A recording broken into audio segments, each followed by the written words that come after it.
Welcome to iHeartRadio, Intellectual Radio, the show, The Chronicles of Ron. I am your host, Alan Campbell, and sitting in with me tonight as my co-host, I have the fabulous author, Karen Ford. Hello, and thank you for having me. Not a problem, not a problem. I'm going to get started on one topic that we ran across in the news, and you know this is how pretty much I'll start my show. There was an article last week with Chance the Rapper. Now, in my last show, I spoke about that you know how grateful the CPS was. But the flip side to that is how he is being villainized in the paper by certain columnists about child support. Now, that's a separate issue here.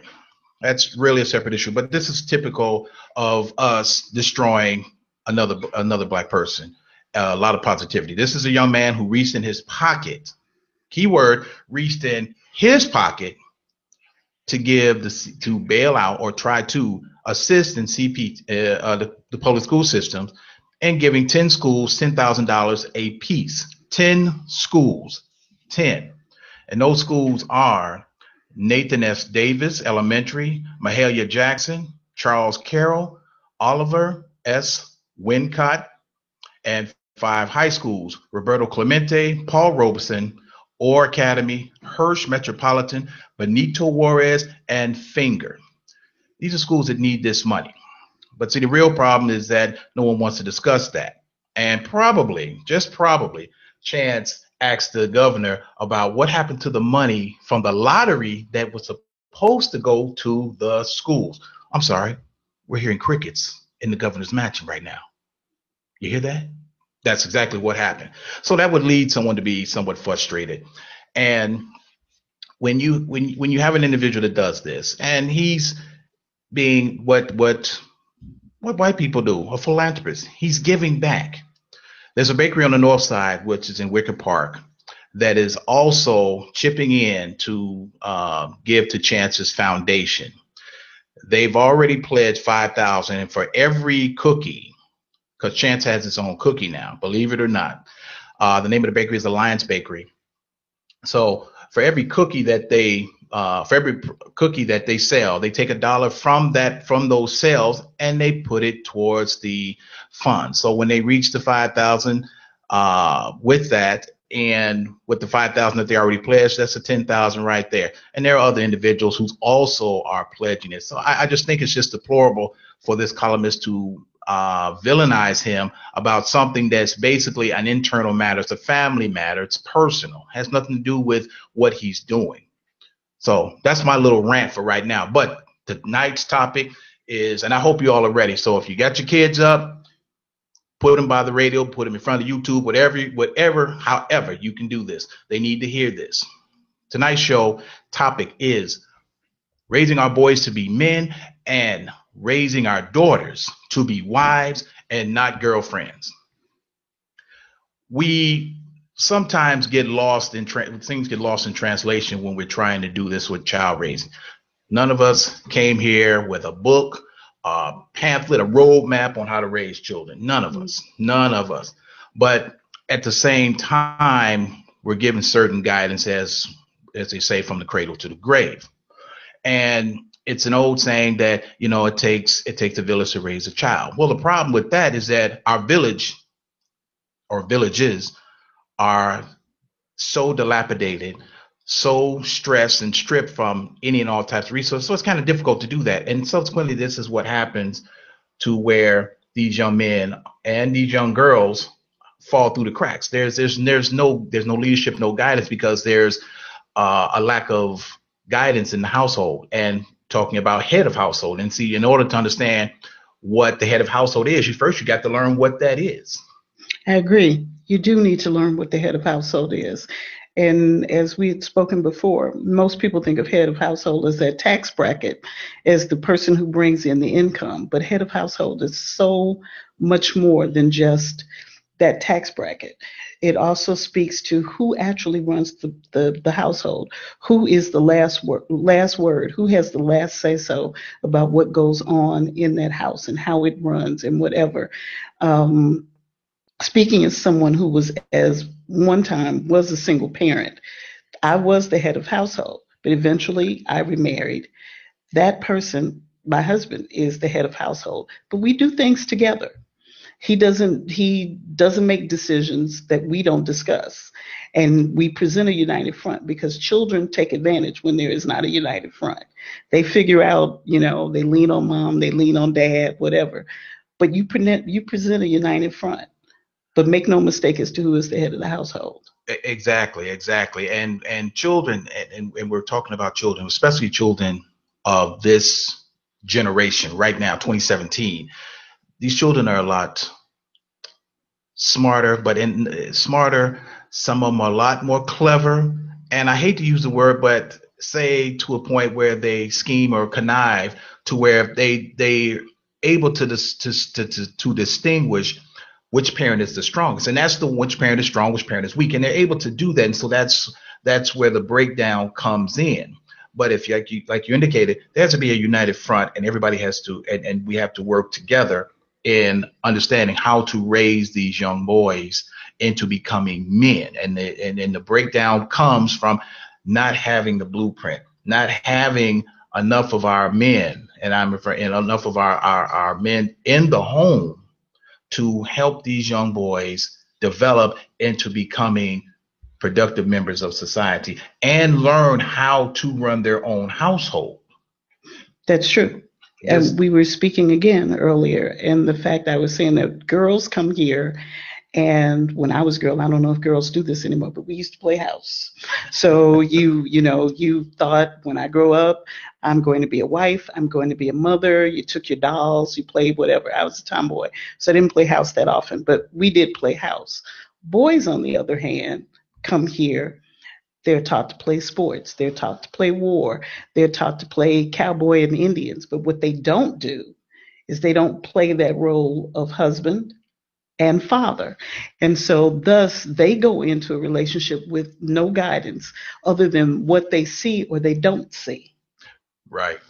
Exactly. And when you have a young man that is being raised in a single parent household, he's not getting, he or she, and let me clarify on that, he or she, they're not getting all the valued information that is needed. Mm-hmm. You're sitting down with your son and saying, hey son, these are the things what you have to do. You're teaching them as they're starting to walk. This is how you conduct yourself. This is how you treat other people. These are the things that you have to, we have to create the building blocks for these young men to understand how to do this. It's not beneficial to say, well, hey, prop a kid down in front of, and hey, watch, Claire and And Bill. Yeah, watch him. Hey, it's an idea, but it's scripted, it's written. This is how this is presented.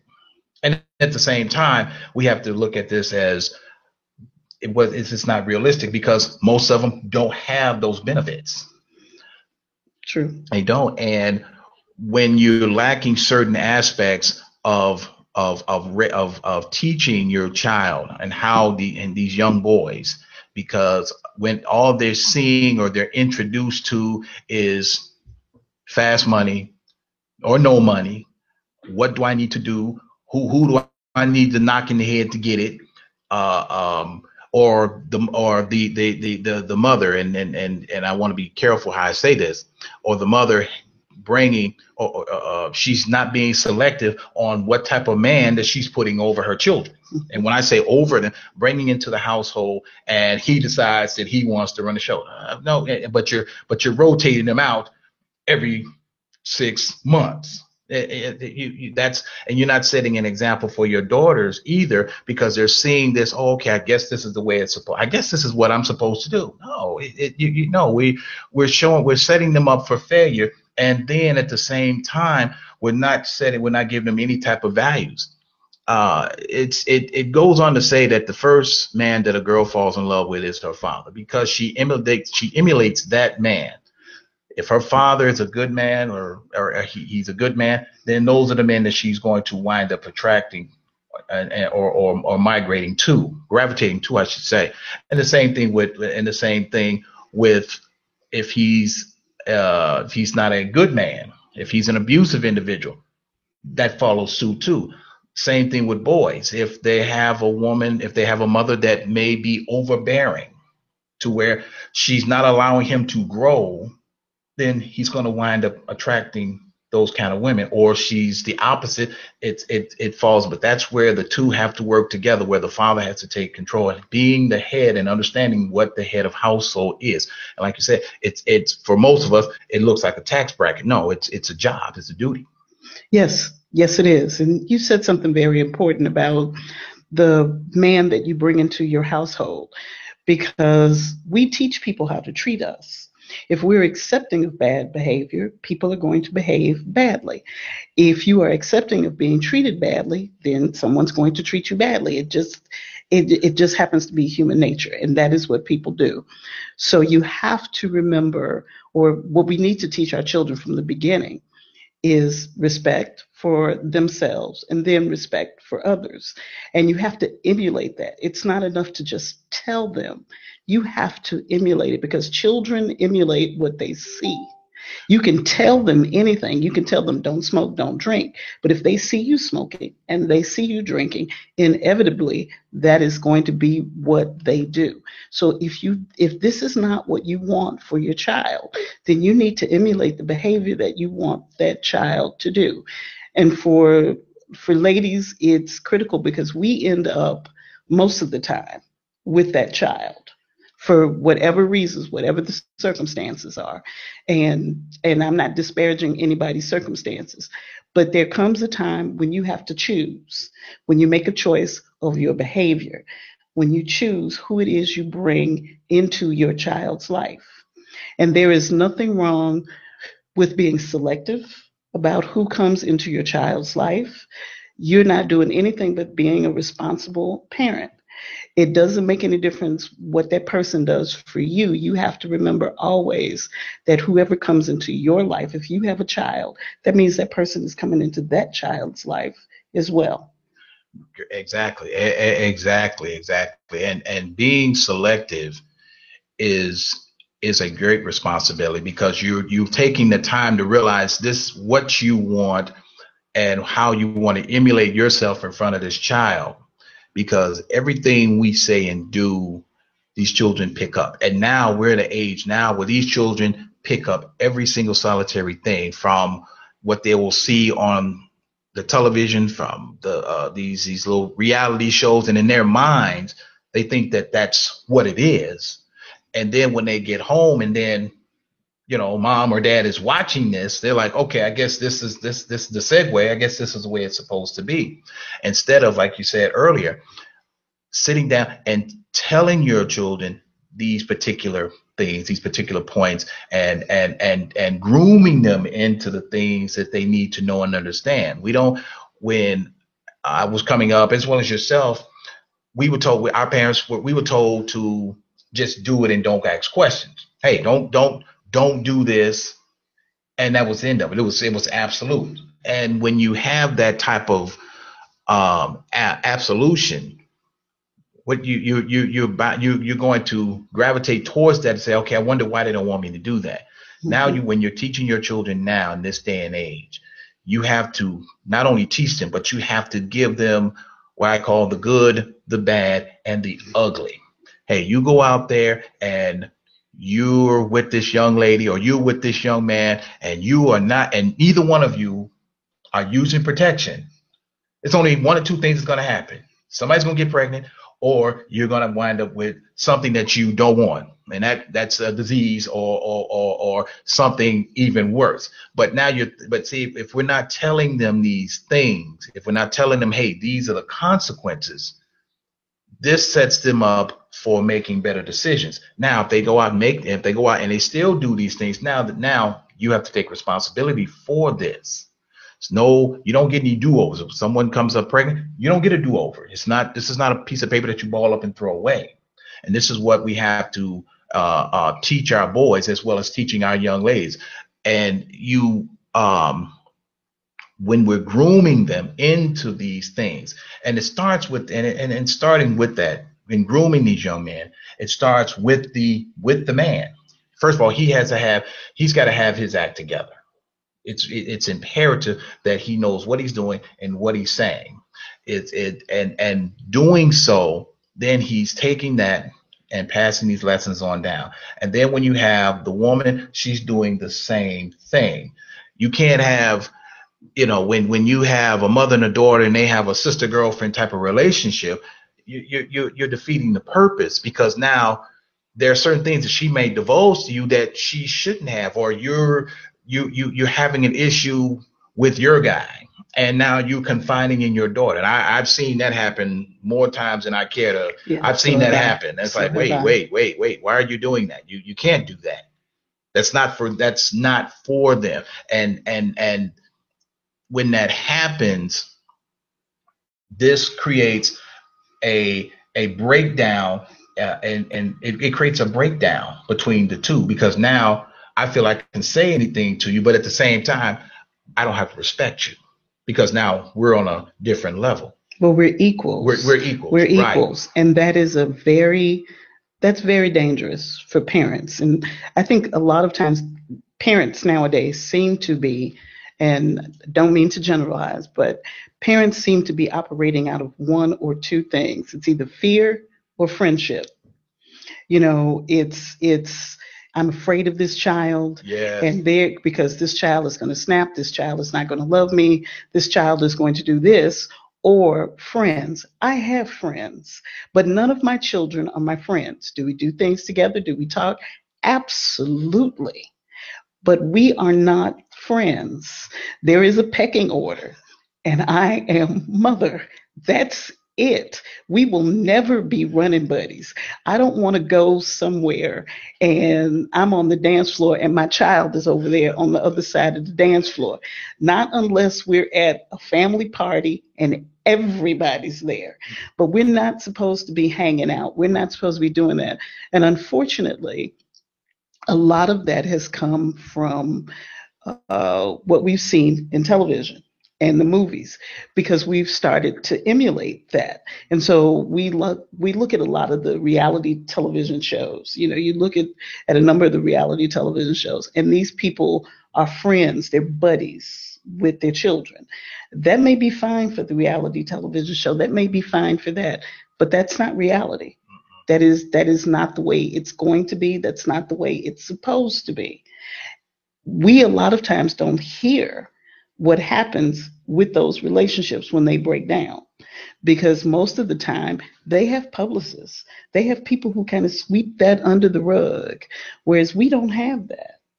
And so we don't look to that. But there is a way to be a parent to your child and still have that child respect you, confide in you, speak to you.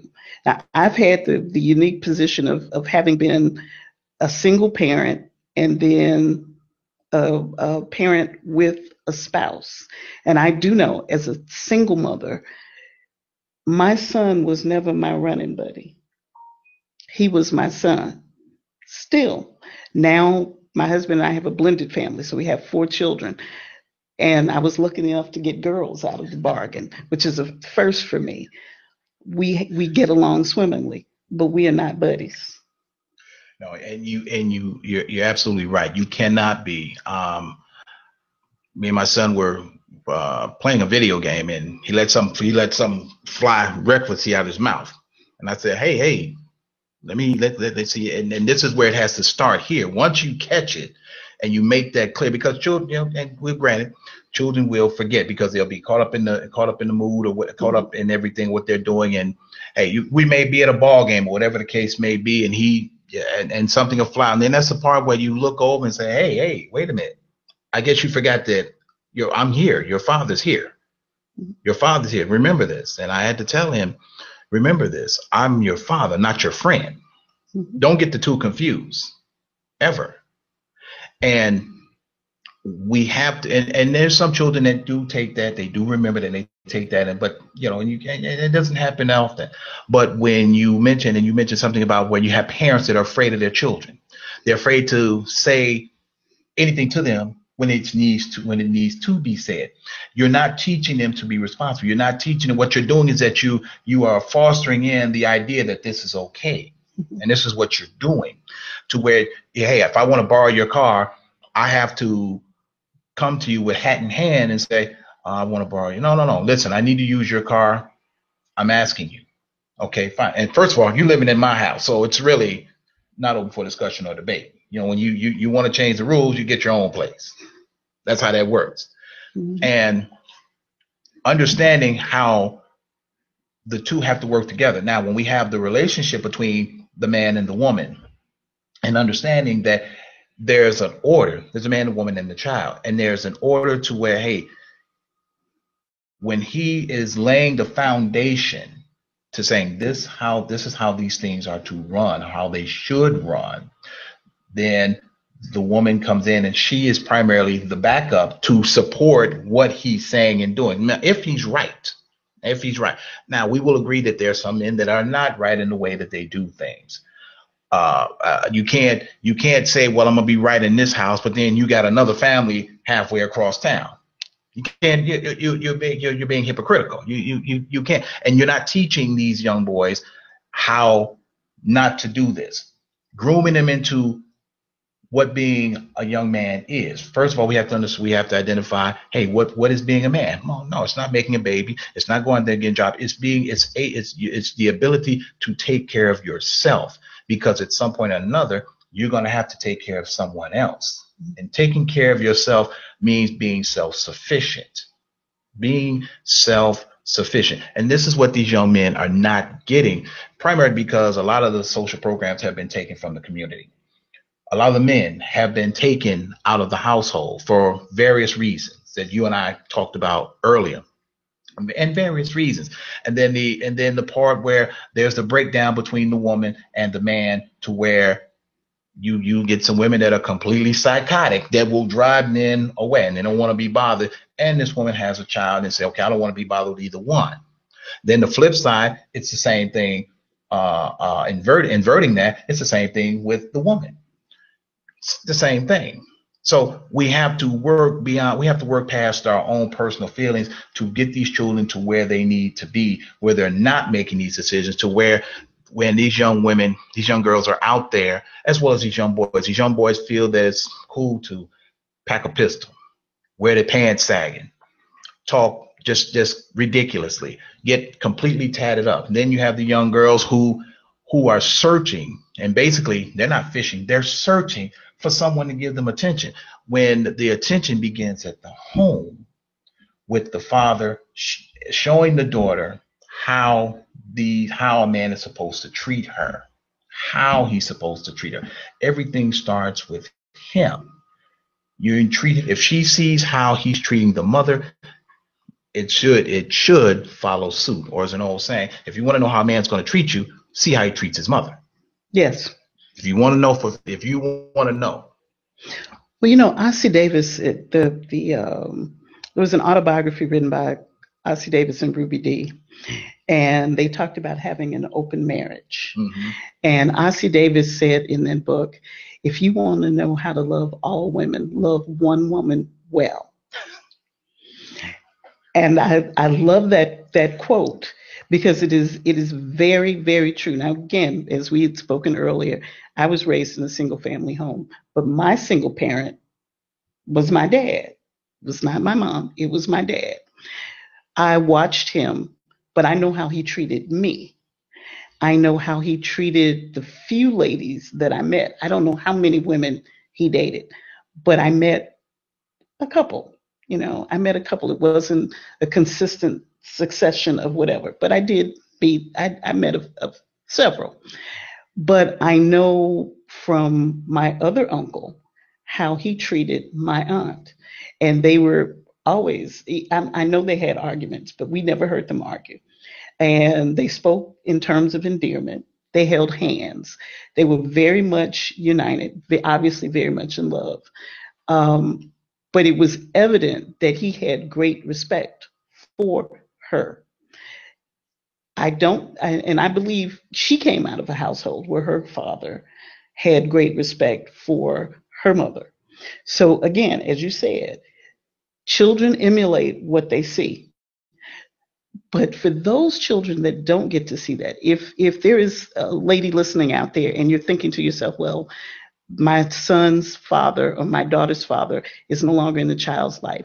If you have other men in your life who are treating their wives, their significant others, their mothers in a manner that you think is proper, then that is who your child should spend time with. When I had my son and my husband and I divorced and whatever, my son spent an inordinate of time with my dad, and he spent time with my uncle. So he learned that this is the way you treat a woman. No hitting. You don't curse at her. You don't do this. You treat her with the utmost respect because you want her to give you the utmost respect. And so he learned this is how you treat a lady. And I know we had talked about this before, and this is for you ladies here. We have to learn, or women have to learn, that there is a time in your, there comes times when you are a lady. There are times when you are a woman. And again, there are times when you're a whore. You just have to remember what to be when, because all of that is not appropriate at any given time. And you have to be able to distinguish what to be when. If you can make that distinction, then you can bring into your life the kind of man that you want. But if you're acting like a whore where you are, then a guy's going to treat you that way. Absolutely, absolutely. So we're going to take a short musical break here at iHeartRadio, Intellectual Radio. Feed your brain on the Chronicles of Ron. We're going to be taking phone calls in the next half hour at 708-223-8953. That's 708-223-8953. The Chronicles of Ron. We are talking about raising our boys to be men and our girls to become women and to become wives and not girlfriends.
Welcome back to the Chronicles of Ron here on Intellectual Radio, iHeart.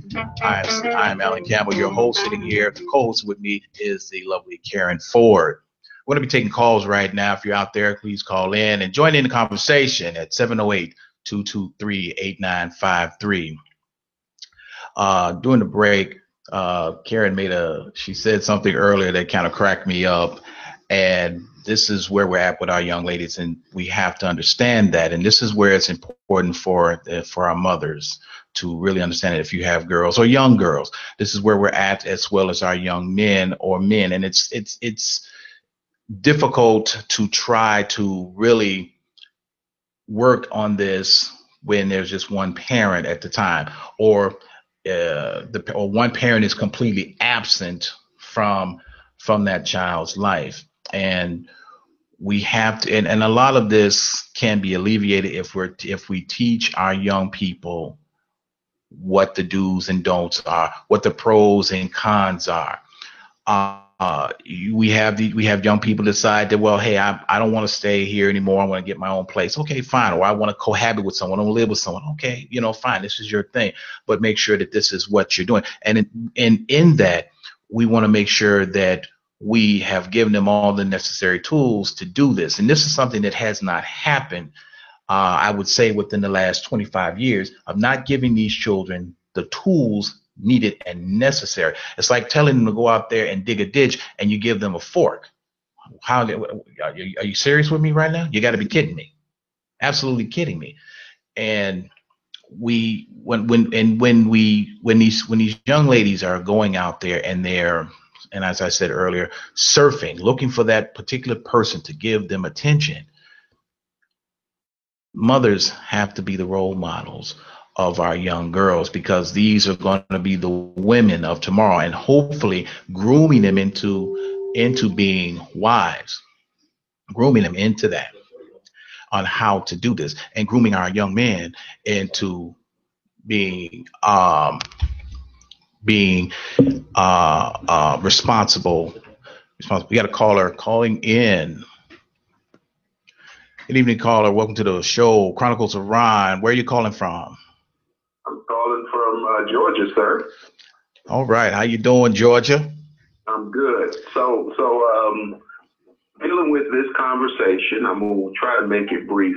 I know that there was a lot of discussion that you guys have been going forth in, but I think I would like to interject one thought process. And I think that there's a little bit of a skew toward making the woman more accountable and kind of putting them at the forefront of, the responsibility lies with you. And it does. There's an equal level of responsibility. But I think the first problem is a lack of ownership on both sides of the table. First of all, being when you seek out a significant other, what is your purpose? Is the purpose a fling, a jump off, or is this legitimately something that you want to pursue? And the fact that a lot of those conversations are not even happening is part of poor decision making. And that has nothing to do necessarily with black, white, green, purple, but it's a choice. It's a choice not to necessarily look at the long-term responsibility of what you're about to engage in. And I believe that comes from a strong foundation in the home, which should have a level of higher or deity foundation that helps to reinforce what you're trying to do. You're dealing with human beings. You're dealing with free will. And so it takes a good amount of solid foundation from the top to build anything successful going forward. And a lot of this issue comes from not having structure in place from the very beginning. You can't begin to teach a young man how to be a man and from a boy when the tree is already leaning in a particular direction. That tree has to be guided from the root all the way up. And it's the same way with a thought process of a human being, of an individual. You can't wait till this child is starting to go left and decide, oh man, this is getting way off course. No. These are fundamental things. You teach him how to be a man by instructing him on what he has within him. He carries the seed. He carries the lineage. He carries the bloodline. That's where it starts. If he has no understanding on the value of his seed, then all the other stuff is just wasted milk. That's just my opinion. I will. You're right about that. You're absolutely right. Because if anyone who's ever grown up in the South or had a garden, and you understand the process of grooming something, growing something, teaching something, and when you have a tree that's leaning or a plant that's leaning, you have to put the structure around it. You have to put the support around it. And that's coming from within inside the home, having the structure, having the support system in place from the very beginning, so when it does lean to the left or it leans to the right, those support systems are there to keep it straight and online. Straight and online. I do. So and to veer it back into a corrective course. That's the most important thing, because people and things are going to veer off. The challenge is, what is the anchor point that allows it to get right back into the corrective mode for it to continue its designed trajectory? That's the biggest thing. And that might be a little too much for a lot of people, but at the end of the day, you need to bear in mind, what are you carrying? And so to some people, they're not carrying anything. They don't believe that they're carrying anything. They don't feel their worth or their value, which is a whole nother conversation. But in theory, you as a male carry the seed. The seed is the propagation of life, which means that you are the progenitor, you are the protector, and you're the producer of life. Women are the incubators, so let's not diminish that. They're the incubators, but an incubator without the progenitor, they're both out without function. All right. All right. Thank you, Georgia, for calling in. You didn't give us your name, so we just called you Georgia. That's good. Georgia's good. All right. Thanks for your calling. All right. All right. Thanks a lot. He when he went on to say the incubator and the lineage and the top, and he's absolutely right, because it has to start at the top. Mm-hmm. It definitely does start there, and in the process of doing that, we have to entreat these children with solid values, solid ideas, things that are practical, not something that, as they say, we're going to take the spaghetti and throw it on the wall and see what sticks. It doesn't work that way. It doesn't work. We're not talking about spaghetti. We're talking about human beings that are heading out into the world to do whatever it is that they're doing. You said something you said something earlier, that the unfortunate part about some of our young ladies right now is that if anyone's ever gone into a grocery store and you have the little eye that automatically opens the door, and unfortunately we have our young ladies that they operate in this environment, this process of, oh my goodness, I see this guy and guess what? Boop. Hey, the store is open. No, wait. And see, this is where we're not, and this comes from what we're not teaching them and giving them the full value and knowledge of, hey, this is what happens when you do that, because now you are selling yourself short. You are not giving you are showing that you have no self-worth, or you are looking for someone to give you that attention, affection, or just to say, hey, I exist. And in the same process, it's different with boys, where the things that we used to have when I was growing, if we were doing something, we go outside, we would play war, we play cops and robbers. We were doing things that boys did that at some point we say, hey, this is what I want to do when I grow to be a man. I grew up in a two-parent household, and my dad he worked at a factory 30 plus years. My parents been married probably half a century if my math is right.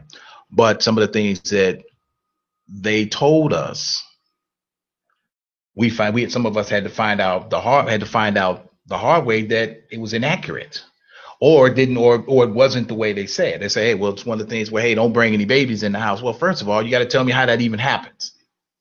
You're telling me not to do this. So what happens is that you're telling these children not to do this, and guess what they're going to do? They're going to go out and find a way to do it. Hey, I want to find out what this is all about.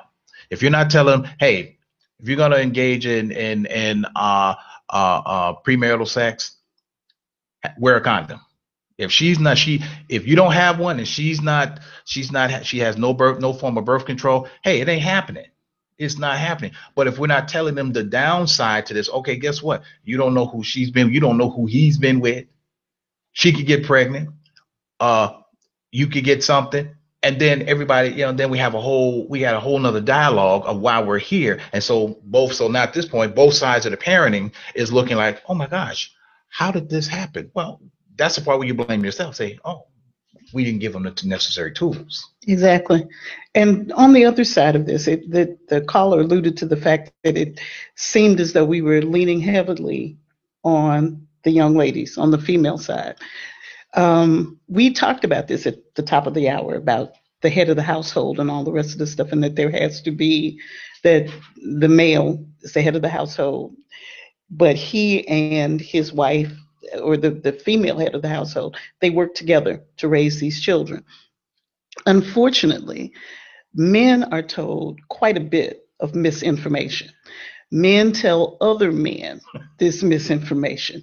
They tell them that becoming a man means that you're flitting from flower to flower to flower. Well, guess what, fellas? You're not bees. Bees do that. Human beings do not do that. And telling somebody that if you have all these babies, that makes you a man, no, it doesn't. Every mammal makes babies. That doesn't make you a man. That merely makes you a mammal. What you have to remember is that once you bring that life here, you are responsible for that life. And when you have mass babies, what you're doing is similar to a drive-through or a drive-by. Excuse me, I said drive-through and I meant drive-by. What you're doing is you're setting these children up for failure. You're just driving by, you're dropping your seed, and you're steadily going, and you're not looking at the wake of the devastation that comes from this child not knowing its father, and this child not knowing its father, and this child not knowing its father. There is no honor in saying I have 10 babies by 8 women. That's not honorable. That is never a sentence. It's like saying, well, I've never been to jail. Well, excuse me, but jail is not a vacation place. It is no place that somebody aspires to go to. So jail, you're not supposed to go. And by example, by the same way, you're not supposed to be flitting from flower to flower and impregnating this person and impregnating that person and thinking that that makes you a man. It doesn't. Exactly. Exactly. And when you said that, and men are being given bad and poor, no, not poor. Let me retract that. Bad information. Hey, this is what makes a man. Going to jail doesn't make sense to me. This is what makes you a man. Carrying a gun. This is what makes a man. Making babies. This is what makes a man. How many women that you have on your, or how many women you have in your stable. This is or whatever else. And this is all misinformation from people who don't have, who weren't given the information to begin with. Mm-hmm. So what we're doing is that we're creating a vicious cycle of boys still being boys and girls being girls, and then they wind up gravitating to one another, and then you're putting two broken people together to make more broken people. Exactly. And this is where we are with this now of the breakdown. We once we look at these things, and we have to be going forward, we have to learn to be selective. And if you don't know how to be selective, that means that you have to look at yourself, look at who you are, look at what you want before you decide to take on someone else. Because you don't know, because if you don't know yourself, how are you going to get to know someone else? If you want to teach someone something, first of all, you have to be taught. And you have to be given the correct information on how to do this. The portion of head of household, that means that you are responsible, not in control, but you are responsible for everyone in that house. Responsible. And this is what develops you into being that man. Not taking anything away from women who are single women who are raising children. And understand this, ladies, understand this.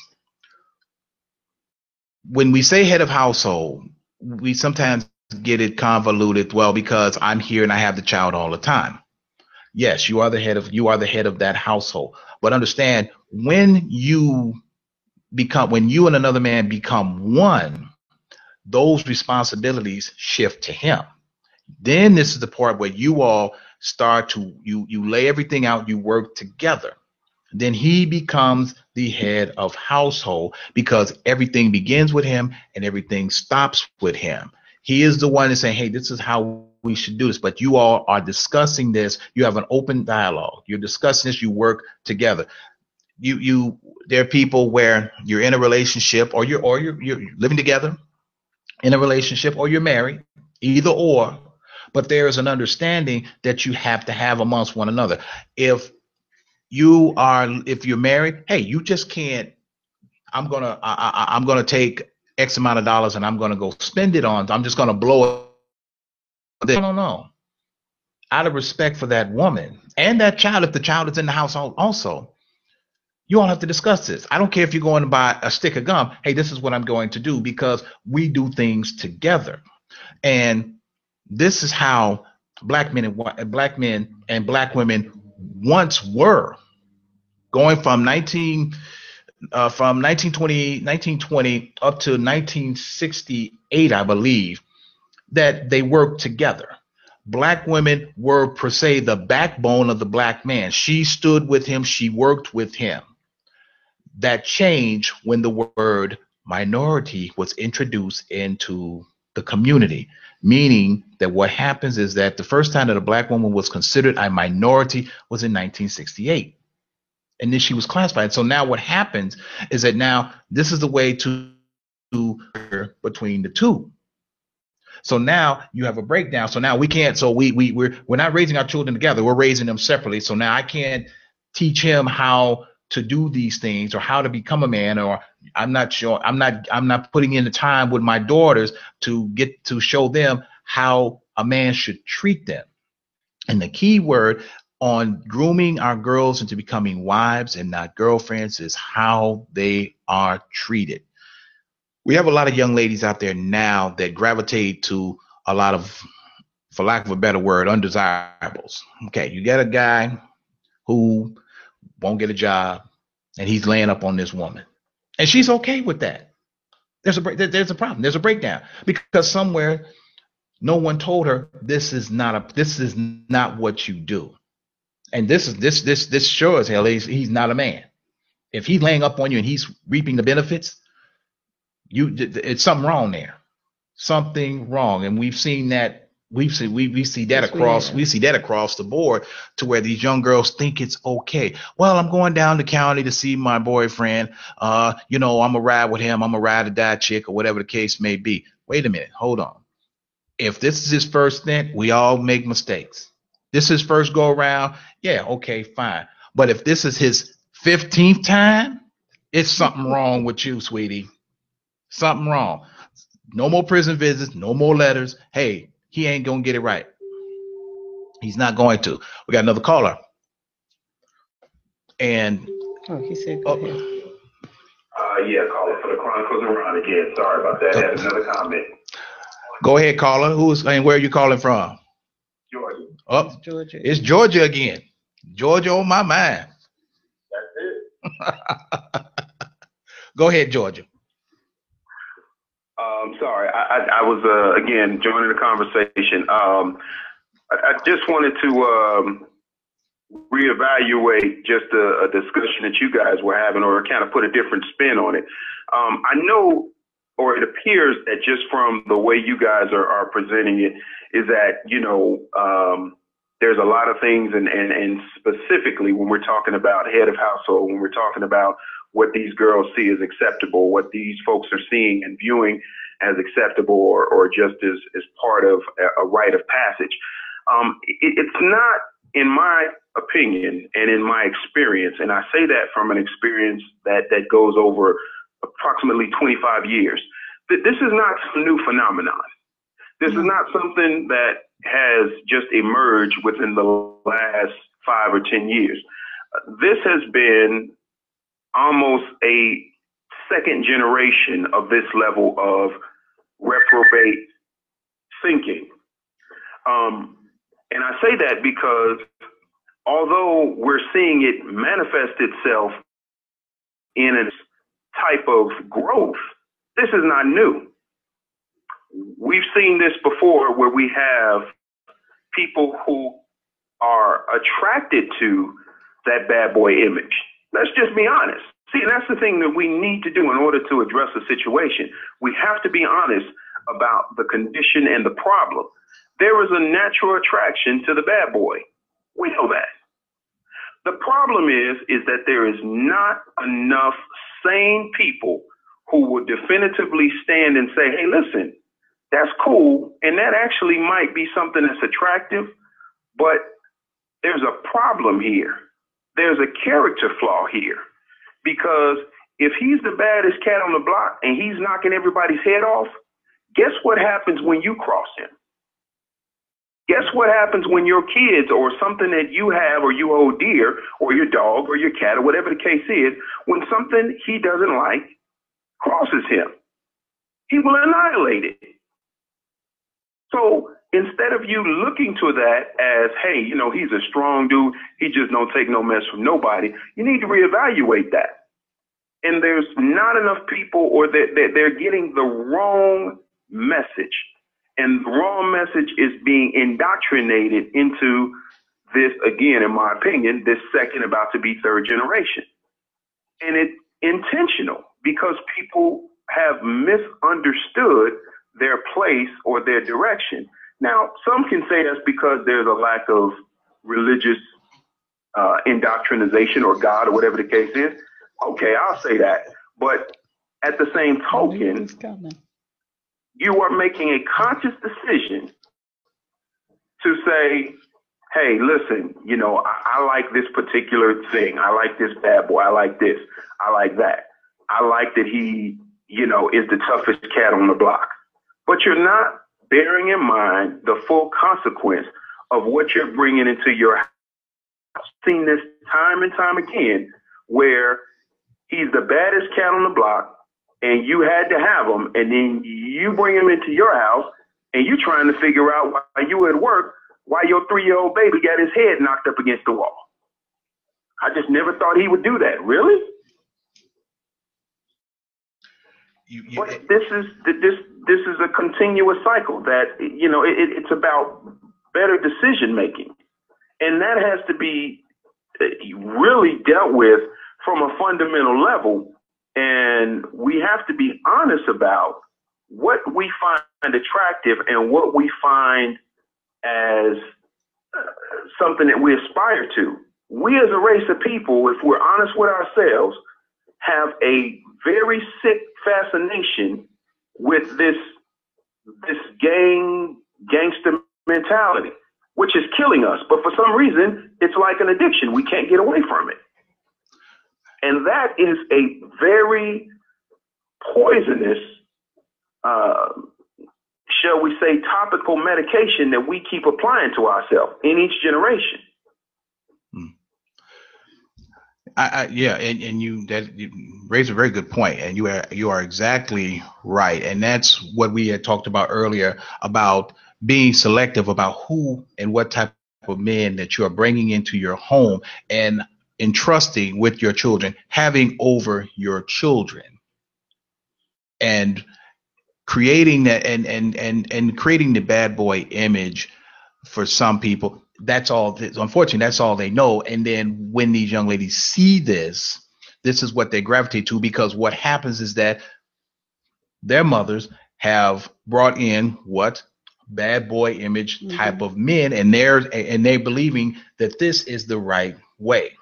So, thank you, Georgia. Appreciate you. If I may address, hold on, what he's saying, and that's okay. But you know as well as I do, there has always been an element of the bad boy. Yes. In every, well, I can't speak to other ethnicities, but within our ethnicity, there was a time it was the pimp.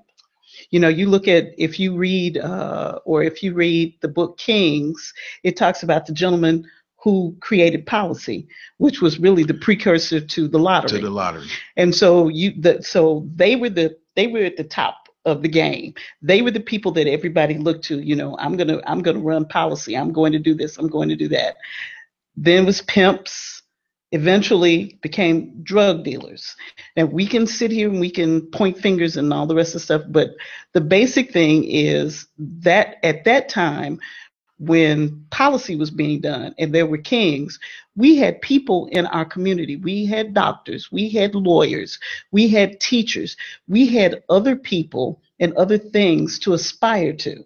So we didn't all aspire to play policy or to be pimps or to be drug dealers. Now you look at most urban societies where we are entrenched. Businesses are gone. Our doctors and our lawyers, few of them have offices within our community.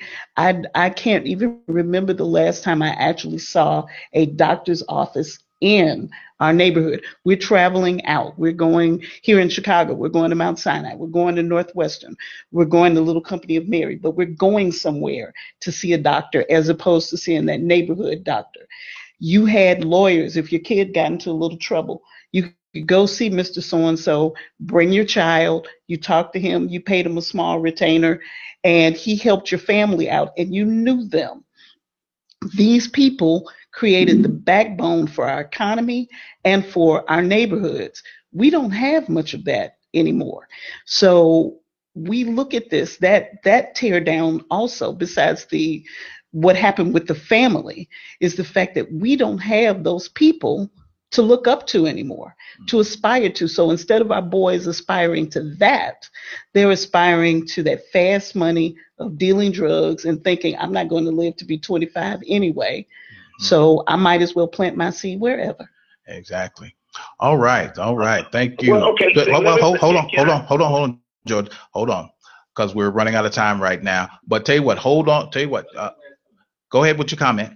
I just want to bring you up to speed. I'm gonna be real brief, and I understand all of that, but the question, the critical question is, why did those people leave the community? And in addition to that, regardless of if we have doctors, lawyers, millionaires, whatever, in any community, the community is really based on the people who are working every day to support that community. You only have maybe one or two doctors in any community, but you got trash guys, you have other laborers who really are the backbone of that community. So I think it's not necessarily an aspiration of the higher part of society. It's about teaching people the value of everyday people, everyday heroes.